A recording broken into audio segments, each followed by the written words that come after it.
All right, we're going to talk about friction. All right, so friction, kind of the thing we've been talking about this whole time. It always opposes motion and all that good stuff. You can read through the first little bit, just the background stuff we already know. One thing I do want to show y'all, though, something new, is our formula. Okay, and our formula states that frictional force is equal to, this Greek letter is mu. Okay, so this is the Greek letter mu, and it stands for the coefficient of friction. Okay, and remember that coefficient of friction is always just going to be a decimal number. Okay, normally it would be between 0 and 1, roughly. And the higher the decimal, so like 0.9, is a lot of friction, where our friction is high, frictional force. And something like 0.1 would be a really, really low frictional force. Okay, so the higher the decimal, higher coefficient of friction, the rougher the two objects. Okay, so you have a high amount of friction. Okay, the lower the decimal, the lower the coefficient of friction, is the smoother the surfaces they are. All right, so with this formula, we already know how to do most of all this except for that frictional force, this frictional part. So we're going to learn how to do the frictional part of it. So a rightward force is applied to a 10 kilogram object. Okay, so again, mass goes in the middle of our free body diagram. To move it across a rough surface at constant velocity. Remember, anytime you see constant velocity, underline it, circle it, box it, whatever you need to do, because that tells us that our net force is 0 and that all forces are balanced. So up and down's balanced, left and right is balanced. The coefficient of friction, or mu, between the object and the surface is 0.2. So it's listed over here. Use the diagram to determine the gravitational force, the normal force, the applied force, the frictional force, and the net force. Okay, so a couple things we're just looking at here. They already labeled them off for you. So our force of gravity, or Fg, we already know Fg is equal to mass times gravity. So we'll do 10 times that negative 9.8, and we get 98 newtons pointing down, hence the negative.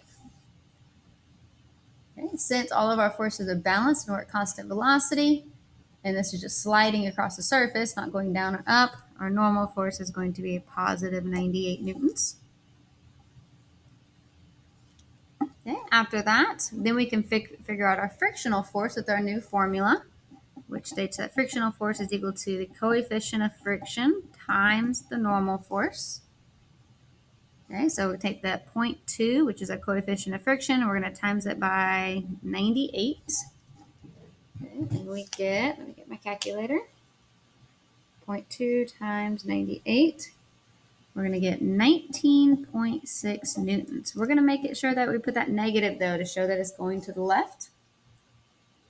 And since we're at constant velocity, that must mean that we have 19.6 newtons being applied to the right to keep it moving across that rough surface at constant velocity. And again, constant velocity means that my net force is 0.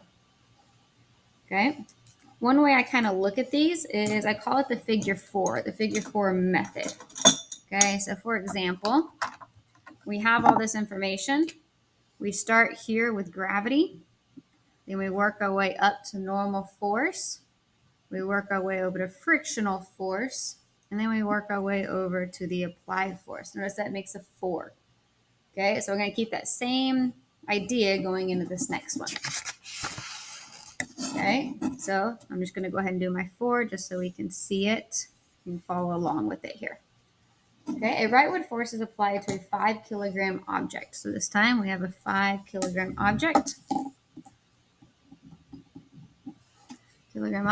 To move it across a rough surface with a rightward acceleration of 2. So this time we're going to see an acceleration of 2 meters per second squared. Remember, acceleration does not go on our free body diagram. It just goes listed somewhere else. You can even just circle it in the question if you need. The coefficient of friction, or mu, between the object and the surface is 0.1.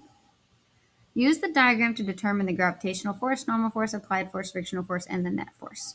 Okay, so we're going to start off the same way by doing Fg equals mg. So we're going to start down here. Okay, we're going to do 5 times negative 9.8. We get 49. Put with the negative 49 newtons pushing down.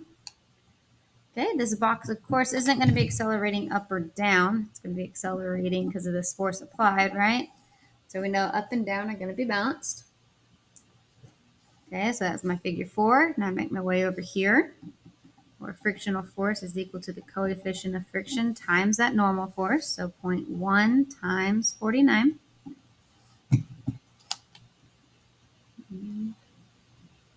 Oh, should be 4.9, yeah. All right, so I get negative 4.9. Of course, I didn't actually get negative when I times these, but I know it's going left, so I added the negative. Okay, but this time we're not at constant velocity. So I know this isn't going to be equal to 4.9. It has to be greater than 4.9, right? I just don't know quite how much yet. So anytime we're going to be accelerating, go ahead and go to this formula. Okay, the two forces that are going to be affecting this motion is frictional force and the force applied. This is what I'm solving for. Mass acceleration. My frictional force was negative 4.9. Applied force, I don't know yet. My mass was 5. And this box is going to be accelerating at 2, because that's what it tells me in the problem here. I get negative 4.9 plus FA equals 10. Okay, so my net force is going to be 10.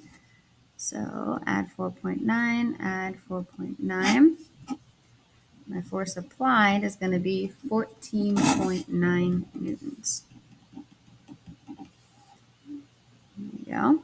Okay, and if I was looking at my net force, remember my net force, if I was to add these two together, I got 14.9 minus 4.9. My net force is 10 newtons. Positive because it's going to the right. Okay, so still same idea that we've been doing. We're just adding in this frictional force side of things. All right. Okay, again, then now it talks about the static and the kinetic, which y'all can read through that stuff we already know. Okay, you push a 70 kilogram couch at a constant velocity of 3 meters per second. Again, constant velocity, right? Doesn't even matter how fast we're going. If we're at constant velocity, I know my net force is 0. I know everything's going to be balanced. If the coefficient of kinetic friction is 0.67, what force must be applied to keep it in motion? Okay, so this time you're drawing your own free body diagram. 70 kilograms. Again, we're still going to be sticking with our figure 4 here. With that order right there. So we're going to do our down arrow first. Fg is equal to mass times gravity, so 70 times negative 9.8. Type that in now. 70 times 9.8 gives me 686 newtons going down, okay, which is going to be equal and opposite to my normal force. I'm not picking this couch up. I'm just sliding it on the ground. Okay, come over here to my frictional force, which is mu times Fn. So my coefficient of friction was 0.67. So 0.67, my Fn was 686. Times 0.67. Get a frictional force, again, making it negative to show it's going that way. 459.62. And since I'm at constant velocity, I know my force applied will be 459.62 newtons. And that's how much it'll take to keep it moving at constant velocity. All right, last one. What is the mass of a piano that requires a minimum pushing force of 80 newtons to start moving across the floor with a static coefficient of 0.8? Okay, so we want to know the mass. Okay, so if we don't know the mass, we can't necessarily solve for our weight, right? Can't solve for our Fn either without knowing this. Can't solve for our frictional force without knowing that. But we do know that our force applied is going to be 80 newtons. And if it takes 80 newtons to start it moving, that means there was 80 newtons of frictional force present in order to make it move, right?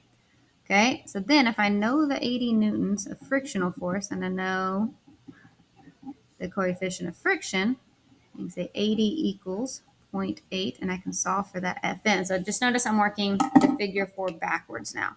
So I'm starting here, going this way, going that way, and then down. Okay, still doing the figure 4 though, just the other direction. So it'll be 80 divided by 0.8. I get an Fn of 100 newtons, which means my Fg is, my Fg is 100 newtons. So Fg is 100 newtons. Negative, right? Mass is what I'm solving for, and gravity was negative 9.8. Divide both sides. Divided by 9.8. The mass of the piano is 10.2 kilograms. Nothing crazy there. All right, but that's it for the notes. Thank you.